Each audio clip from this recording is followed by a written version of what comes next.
Ya, Anda kembali dalam rangkaian acara CNBC Indonesia X Ajaib Trader Summit and Competition 2021. Dan langsung saja kita akan lanjutkan rangkaian acara Trader Summit. Kali ini kita akan berdialog bersama financial expert ajaib Yazid Muammar dengan tema analisa investasi saham mudah untuk pemula. Bagus sekali nih temanya.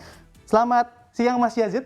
Selamat siang, Bram. Baik, Mas Yazid, kalau kita berbicara terkait investasi saham bagi pemula, tentunya di pandemi COVID-19 ini banyak sekali bermunculan trader-trader pemula yang memanfaatkan waktu senggang mereka, begitu ya, terdampak dari work from home, jadinya mereka memanfaatkan waktunya untuk trading. Nah, ini bagaimana cara analisa saham yang mudah begitu untuk pemula ya, kalau dari pandangan Mas Yazid? Karena kalau kita lihat memang pemula tentunya tidak bisa juga langsung dicekoki analisa-analisa yang rumit, begitu Mas Yazid. Ya, sebetulnya pandemi ini menjadi momentum ya untuk para investor baru di pasar modal kita. Karena kalau kita lihat ya, penguatan IHSG semenjak paling terendahnya di bulan Maret tahun 2020 itu sudah naik sangat tinggi sekali, di atas 20% ya kalau kita lihat ya. Dan ini mereka banyak yang menuai keuntungan dari penurunan IHSG pada saat itu gitu ya. Nah, sebetulnya analisa sebetulnya tidak perlu yang rumit-rumit ya. Kita mulai dari industrinya dulu gitu ya. Kita lihat mana industri yang paling dibutuhkan seperti itu ya. Kemudian kita hold untuk jangka menengah, jangka panjang ya. Itu juga masih bagus sebetulnya ya.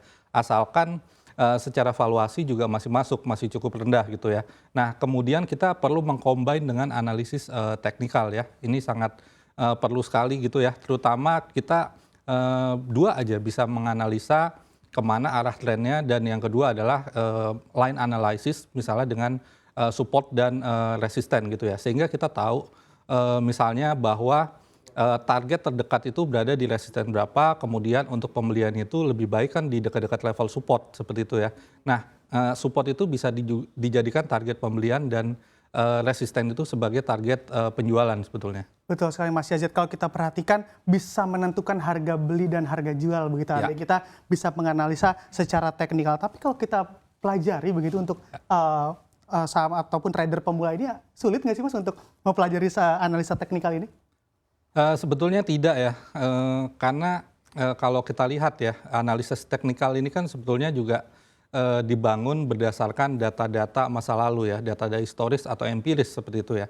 Nah, kita bisa lihat sebetulnya trennya tersebut sudah tergambar ya, apakah itu naik, apa itu turun, apa itu non-trending ya, sehingga kita bisa manfaatkan di tengah fluktuasi tersebut gitu ya.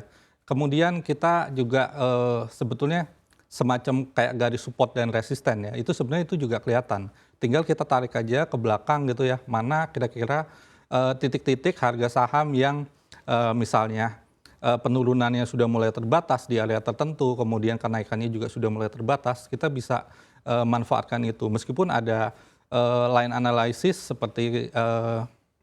seperti dynamic support, dynamic resisten ya, mungkin saya sarankan untuk memulai yang horizontal aja itu sudah cukup mencukupi sebetulnya ya. Baik, Mas Yazid, kalau kita bicara terkait trader pemula nih, tentunya kalau dari pandangan Mas Yazid ataupun data dari Ajaib sendiri, kebanyakan trader-trader pemula ini langsung trading begitu, ataupun malah justru investing dulu untuk mempelajari sebagai macam analisa-analisa yang ada? Ya, untuk investor baru di pasar modal kayak gitu ya, sebetulnya trading itu juga tidak dilarang ya. Cuma masalahnya adalah lebih baik fokus kepada investasi dulu. Trading boleh, tapi porsinya misalnya 70-30. Dan tradingnya itu lebih baik di saham-saham yang berfundamental baik. Karena kenapa? Faktor resikonya itu akan cenderung lebih sedikit ya, cenderung lebih kecil dibandingkan jika bermain di saham yang fluktuasinya tinggi. Betul. Dan kalau kita lihat begitu, untuk aplikasi Ajaib sendiri, apakah memang support begitu untuk melihat bagaimana analisa teknikalnya, agar si trader pemula ini juga nggak jadi kesulitan begitu Mas Yazid dalam menentukan sikap untuk membeli dan juga menjual?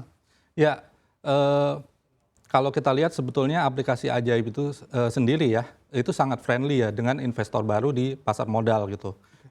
Karena tim Ajaib men-setting ya aplikasi ini untuk dipelajari secara mandiri gitu ya. Baik itu secara teknikal, secara fundamental ya. Dan kalau teman-teman sebetulnya serius mempelajari analisis fundamental dan teknikal, itu informasinya sebenarnya cukup banyak seperti itu ya. Misalnya untuk yang pemula saja secara teknikal ya, kita sudah rangkumkan sebuah saham itu layak dibeli atau enggak berdasarkan 14 indikator. Kemudian secara fundamental, kami juga memberikan ranking-ranking di setiap rasio-rasio sehingga teman-teman yang pemula ini dapat terbantu, tidak perlu mengurutkan seperti itu ya, mana rasio-rasio yang terbaik untuk saham-saham tertentu gitu ya. Nah, kemudian juga kami ada news dan juga ada berbagai analisis kayak gitu ya, yang sangat-sangat memudahkan untuk pemula sebetulnya. Betul sekali Mas Yazid. Ini kalau bicara terkait analisa ini kan juga tentunya cukup harus detail begitu ya karena menentukan posisi kita untuk masuk di bursa saham. Bisa sedikit dijelaskan Mas untuk aplikasi di Ajaib sendiri seperti apa sih untuk melihat analisa-analisa yang ada? Tadi karena Mas Yazid juga menjelaskan ada beberapa indikator begitu yang disediakan oleh Ajaib. Ya, contohnya seperti ini ya, seperti misalnya moving average seperti itu ya. Di kami itu ada MA dari mulai MA 10 sampai dengan MA 20, MA 200. Nah, di situ ada keterangan juga lagi layak beli atau tidak seperti itu ya. Kemudian ada rangkuman-rangkumannya juga ya, apakah sebuah saham tersebut lagi bullish atau tidak seperti itu ya. Nah, ini bisa kelihatan sebenarnya, bisa dijadikan patokan dan MA tersebut bisa dijadikan untuk target level support maupun resisten. Jadi secara dinamik itu bisa dijadikan sebenarnya dan ada angkanya. Dan MA kami juga ada MA untuk MAE dengan MA yang biasa seperti itu ya. Nah, ini bisa dan ada angka-angkanya sehingga itu bisa dijadikan target untuk target penjualan maupun target pembelian itu sangat bisa sekali seperti itu. Betul sekali. Jadi memudahkan para trader ini begitu ya Mas Yazid. Tapi kalau kita melihat ataupun kita ingin masuk ke bursa saham begitu ya di hari ini misalnya. Tentu ada berbagai macam screening saham yang harus dilakukan sebelum memasuki pasar. Nah ini kalau di aplikasi Ajaib screening sahamnya seperti apa Mas untuk kemudahan-kemudahan yang dimiliki oleh aplikasi Ajaib? Ya, sebenarnya kami dari tim Financial Expert Ajaib ya, kami ada highlight beberapa saham, beberapa stock picks gitu ya. Yang ada di aplikasi Ajaib sehingga teman-teman kira-kira bisa mencermati saham tersebut. Di dalamnya juga ada reasonnya, secara sentimen seperti apa dan secara teknikal itu analisanya seperti apa dan kami juga ada IG Live dari pukul 8:30 sampai pukul 9. Jadi kami berharap supaya teman-teman itu merasa ada pandangan lah, ada panduan dari Ajaib kayak gitu ya yang bisa diikuti untuk melihat bagaimana pergerakan pasar pada hari ini gitu. Oke, Mas Yazid kalau kita bergeser sedikit melihat pasar begitu ya di hari ini, kalau tadi pagi kita lihat IHSG juga sudah menembus level all time high-nya begitu, namun nampaknya berbalik arah begitu. Nah ini apa yang Anda lihat dari fenomena hari ini Mas Yazid? Saya kira wajar ya karena harga saham itu tidak selalu naik gitu. Begitu harga itu tinggi pasti ada yang profit taking sehingga harga saham menjadi turun, indeks kita juga menjadi turun. Ini sebetulnya profit taking yang sehat saja gitu ya. Kalau prediksi kami, karena IHSG ini di bulan November ini tampaknya akan bergerak di atas 6.600, kira-kira sampai dengan akhir tahun ini akan menyentuh level 6.800 justru ya. Justru ini merupakan koreksi sehat saja. Oke, level 6.800 perlu diperhatikan begitu ya. Dan kalau misalnya kita bergeser secara sektoral dengan ada kondisi ataupun sentimen yang ada begitu untuk hari ini, kira-kira sektor yang masih oke di sektor apa sih Mas Yazid? Ya, teman-teman juga bisa melihat ya, bisa mencermati gitu ya di aplikasi Ajaib kami ada sektor-sektor dan kinerjanya juga seperti apa dan kinerja di saham-saham di dalamnya gitu ya. Nah, kalau kita lihat pada saat ini bahwa kita lihat PPKM itu sudah mulai diturunkan meskipun dinaikin lagi demi kepentingan untuk pencegahan COVID-19. Tetapi secara umum ini sepertinya akan dilonggarkan gitu ya. Sehingga emiten-emiten yang berkaitan dengan aktivitas luar ruang masyarakat terkait dengan crowd seperti itu ya, ini akan diuntungkan. Seperti mall sudah beroperasi 100%, kemudian di dalamnya ada merchant-merchant ya, seperti Era Jaya, Unilever, dan MAP itu bisa diperhatikan. Dan juga ya untuk jalan tol itu juga bisa diperhatikan. Dan juga sebenarnya untuk awal tahun ya sebenarnya, saham-saham batu bara itu juga bisa diperhatikan juga ya karena akan memberikan dividen yang cukup besar. Oke, saham batubara begitu ya diperhatikan untuk awal tahun. Nah, ini mungkin bagi para trader yang sedang melihat-lihat begitu ya, watchlist mereka di saham batubara bisa dipilih begitu untuk di awal tahun Betul. nanti. Dan kalau misalnya kita lihat begitu ya Mas ya, untuk adanya tadi Anda singgung terkait PPKM begitu ya. Nah, ini apakah memang nantinya kalau kita pilih gitu saham-saham yang tadi Mas ya disebutkan juga akan berpotensi kenaikan, padahal kita juga belum tahu perkembangan COVID-19 ke depan akan seperti apa? Ya, ya sebetulnya bisa saja ya kita untuk memilih ya, semua sebetulnya tergantung kepada sahamnya ya. Meskipun kita lihat beberapa indeks juga ada yang masih belum naik ya, seperti misalnya adalah misalnya consumer di consumer tuh ada yang masih belum, banyak saham yang masih belum mengalami kenaikan kayak gitu ya. Tapi ya minimal kita lihat ya bahwa dengan adanya penurunan level PPKM tersebut, maka saham-saham tersebut pasti kinerjanya juga akan meningkat ya. Sebetulnya di masa PPKM saja bisnis daripada saham-saham yang diuntungkan dengan adanya penurunan level PPKM itu naik sebetulnya ya, karena mereka bisa berjualan melalui online. Tetapi dengan adanya penurunan level PPKM ini pasti lebih mendorong kinerja mereka. Oke, Mas Yazid ini masih berhubungan terkait PPKM dan juga pandemi COVID-19. Tentunya kalau kita lihat adanya pandemi dan PPKM ini juga banyak berpengaruh terhadap emiten-emiten di sektor kesehatan ataupun farmasi. Nah, ini bagaimana view dari Anda terkait hal ini? Ya, saya kira sektor kesehatan ini masih akan dibutuhkan beberapa waktu ke depan ya. Meskipun tingkat positivity rate COVID kita itu cukup rendah kayak gitu ya. Tetapi kalau kita lihat ya bahwa masyarakat sekarang lebih aware terhadap kesehatan seperti itu ya.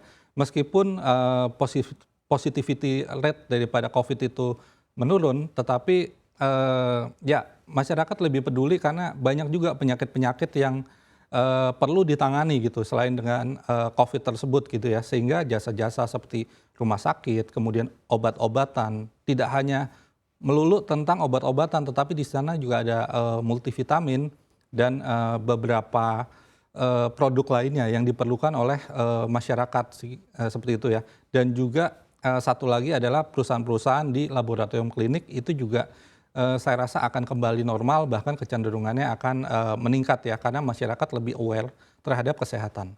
Oke, tapi kalau kita perhatikan begitu ya Mas, dari saham sektor kesehatan ini yang lebih diperhatikan begitu oleh para pelaku pasar ini, saham-saham yang memang di laboratorium kah ataupun rumah sakitnya atau yang mana begitu? Karena memang kalau kita lihat cukup beragam di sektor kesehatan ini. Ya, sebetulnya hampir semuanya itu bagus ya kalau kita lihat ya. Itu tercermin daripada kinerja laporan keuangan berdasarkan laporan keuangan kuartalan yang dihitung secara tahunan atau year on year gitu ya. Entah itu kinerja daripada saham-saham rumah sakit, farmasi maupun laboratorium klinik, rata-rata mengalami kenaikan lebih daripada 20% gitu ya. Oke. Nah, untuk kedepannya seperti apa gitu ya. Nah, kalau kita lihat sih sebetulnya sepertinya farmasi masih potensial gitu ya kedepannya ya.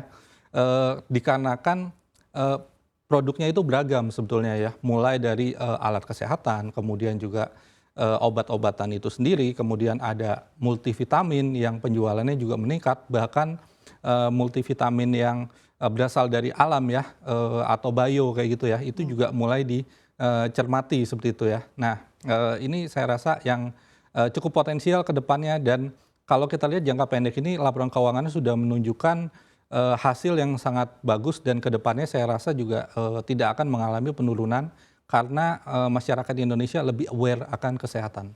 Lebih aware terhadap kesehatan ini, walaupun pandeminya naik begitu ya, kita Ya, dapat diartikan saham-saham di sektor kesehatan ini juga tidak terlalu banyak terpengaruh begitu Mas Yazid. betul.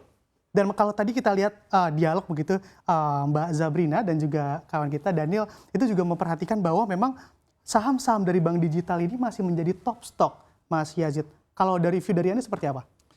Ya, betul sekali ya. Sekarang eranya itu adalah era digital gitu ya. Karena kenapa? Bisa kita bayangkan ya bahwa pada saat PPKM semua orang itu bekerja dari rumah, belajar dari rumah, beribadah dari rumah, aktivitas dari rumah gitu ya. Sehingga kegiatan perbankan harus ditunjang secara digital kayak gitu Oke. ya. Meskipun pandemi ini terlihat sudah mulai menurun ya, crowd di luar itu sudah ramai kayak gitu ya. Tetapi ketergantungan masyarakat terhadap digitalisasi itu masih tinggi gitu ya. Sehingga prospek daripada saham-saham perbankan khususnya yang digital ini juga masih baik gitu ya. Hanya saja banyak daripada perusahaan bank digital maupun calon bank digital ini ya, belakangan harga sahamnya cukup berfluktuatif karena dipengaruhi oleh minimum kecukupan modal dari OJK yaitu sebesar 3 triliun di tahun 2023 ya. Oke, tapi kalau kita ambil salah satu emiten begitu ya, yang penguatannya juga cukup tinggi begitu yaitu Alobank BBHI, ini bagaimana menurut view dari Anda? Apakah memang cocok begitu untuk dikoleksi para pelaku pasar? Ya, saya kira secara sentimen itu cukup bagus ya, teman-teman ya. Meskipun valuasi daripada saham-saham bank digital ini nggak murah sebetulnya ya. Bahkan sangat mahal, bahkan ada yang sangat-sangat mahal sekali kayak gitu ya. Tetapi kalau kita lihat prospeknya kayak gitu ya, ini sangat menjanjikan sebetulnya ya. Apalagi Alobank ini kan terkait dengan grup Bank Mega ya, di mana kalau kita lihat ekosistemnya itu sangat besar sekali. Sehingga prospeknya saya rasa cukup baik ke depannya. Oke, tapi kalau kita perhatikan begitu ya Mas Yazid, kalau membeli ataupun memilih saham-saham dari bank digital ini juga pelemahannya cukup dalam. Nah ini apa yang perlu diperhatikan oleh para pelaku pasar? Apakah memang harus melihat dulu tadi secara analisis teknikal, fundamental, dan lain-lain dan membuat si para pelaku pasar ini tambah yakin begitu untuk masuk di saham-saham tertentu di bank digital ini khususnya? Ya, saya rasa apapun itu sahamnya kalau jangka pendek kita harus bertumpu kepada analisis teknikal ya, nggak bisa ke yang lain kayak gitu, apalagi ke fundamental. Paling kalau dari sisi fundamental kita lihat prospek daripada saham tersebut ya, misalnya seberapa besar akuisisi nasabahnya, kemudian seberapa besar grup daripada perusahaan tersebut kayak gitu ya, itu prospeknya akan sangat bagus ke depannya gitu ya. Nah, tetap saja kalau misalnya harganya berfluktuatif ya, kita harus pakai analisis teknikal gitu ya, minimal jangan beli di pucuk. Kita pembelian terbaik itu adalah di dekat-dekat level support, itu akan lebih aman, akan ada safety net di sana kayak gitu ya. Kemudian nanti apabila bergejolak lagi, maka kita bisa manfaatkan menjualnya di dekat level resisten. Saya rasa gejolak daripada saham bank digital tersebut dipengaruhi oleh kecukupan modal yang ditentukan oleh OJK tadi, sehingga banyak terjadi aksi corporate action ya, seperti right issue, merger gitu ya, dan aksi korporasi lainnya, sehingga harga sahamnya juga menjadi perhatian oleh pelaku pasar di Indonesia gitu. Oke, Mas Yazid, kita kan juga di layar kaca Sobat Cuan semua ini kan juga bisa dilihat begitu ya, trading view bisa dicontohkan Mas Yazid untuk memilih saham yang memang sedang uptrend, kita khususkan begitu di bank digital, seperti apa? Ya, kalau kita lihat saham bank digital ya, misalnya ini adalah kita pilih saham Arto ya. Ya, jadi di aplikasi Ajaib ini kita bisa secara web based ya teman-teman ya, bisa kita manfaatkan seperti itu ya. Tinggal diklik Arto, kemudian kita bisa pilih sahamnya seperti itu ya. Nah, kita bisa pilih yang bagian chart ya. Kami bekerja sama dengan TradingView kayak gitu ya. Cuma kalau teman-teman melihat TradingView dari aplikasi Ajaib ya, ini manfaatnya sangat banyak sekali gitu ya. Karena kalau teman-teman langsung ke TradingView, itu mungkin indikator hanya bisa satu. Tapi kalau melalui TradingView melalui aplikasi Ajaib ini, enaknya adalah teman-teman bisa ya unlimited indikatornya seperti itu ya. Contohnya di sini adalah saham Bank Arto, kita ubah dulu time frame-nya ini menjadi daily ya. Kemudian indikator ini bisa kita masukkan, entah itu kita mau menggunakan moving average gitu ya, misalnya moving average yang eksponensial seperti itu ya, kemudian kita gabungkan dengan stokastik seperti itu ya, ini bisa kita gabungkan ya teman-teman ya, seperti itu. Nah ini sebenarnya kalau kita lihat dari saham Bank Arto ini ya, sebenarnya jangka pendek pergerakannya ini adalah kalau kita lihat sideways seperti itu ya secara jangka pendek, tetapi kalau kita lihat posisinya berdasarkan stokastik ya, ini sudah akan memasuki level harga supportnya, sehingga potensinya setelah terjadi penurunan sedikit lagi mungkin ya, ini akan rebound sebetulnya ya. Nah kalau kita lihat di sini sekarang harganya berada di 15.375 ya. level support terdekat ini di 15.140 lah kira-kira. Ini bisa kita manfaatkan untuk area buy di sana.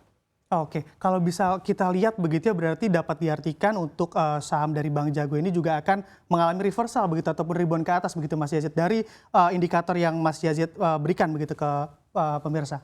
Ya, berdasarkan pembacaan teknikal mungkin ini sedikit lagi akan turun lagi sedikit gitu ya, baru nantinya akan rebound gitu ya. Nah, tadi saya katakan bahwa pembelian terbaik itu adalah di level support atau secara candle ini menunjukkan adanya kenaikan. Saat ini kalau Bang Arto sendiri ya, ini masih fluktuatif di rentang sempit sebetulnya ya. Belum ada tanda-tanda apakah dia akan turun dalam atau melesat sebetulnya ya. Nah, kita bisa cermati juga mungkin di saham-saham lainnya yang memberikan potensial ya. Entah itu memberikan sinyal melalui candlestick pattern ataupun dari kita lihat dari indikator-indikatornya seperti itu ya. Kalau saat ini Bank Jago mungkin lebih kepada fluktuatif di rentang sempit aja gitu ya.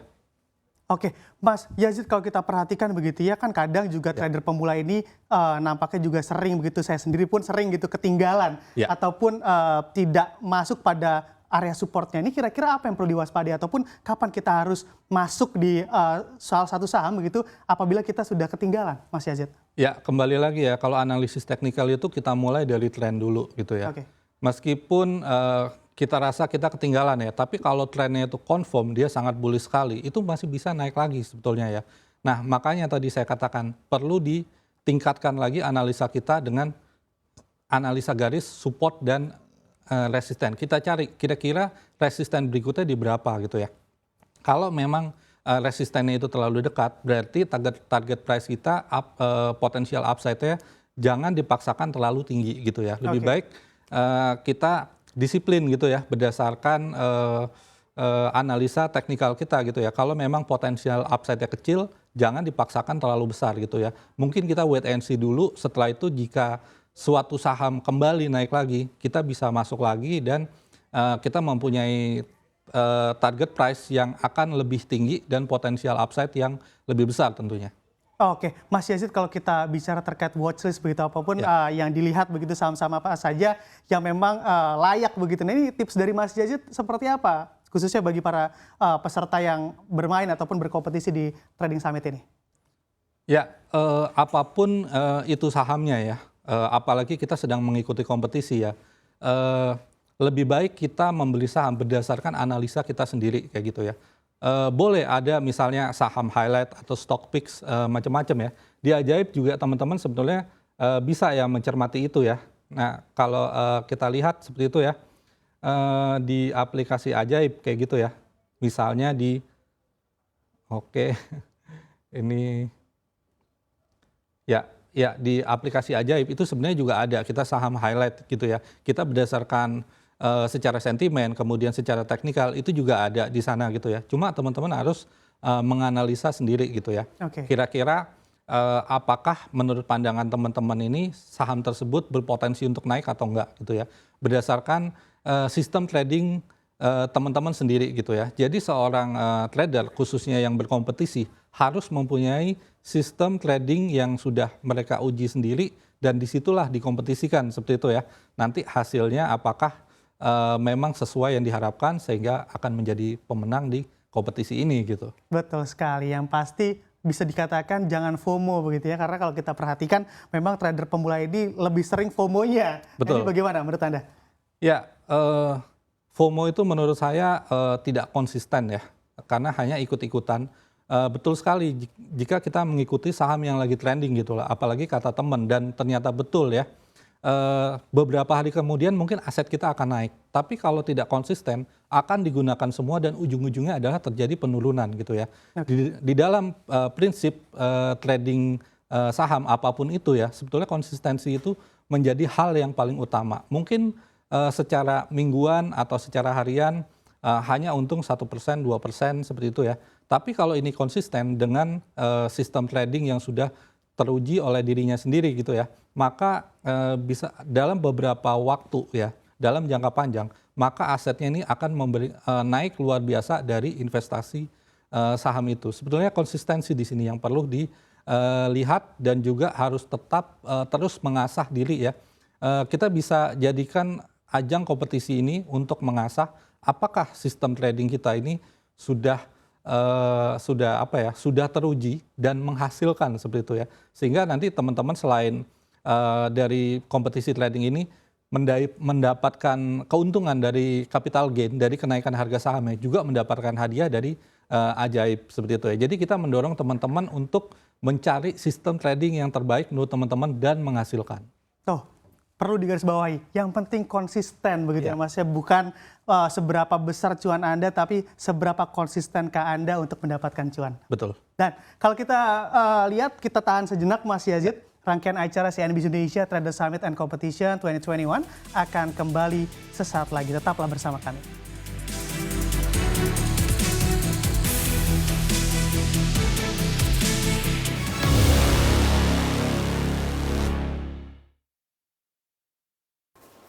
Untuk informasi lebih lengkap dan juga berita terkait bisa klik link di deskripsi. Dan juga jangan lupa untuk download aplikasi CNBC Indonesia di Play Store dan juga App Store. Dan yang paling penting, jangan lupa subscribe ya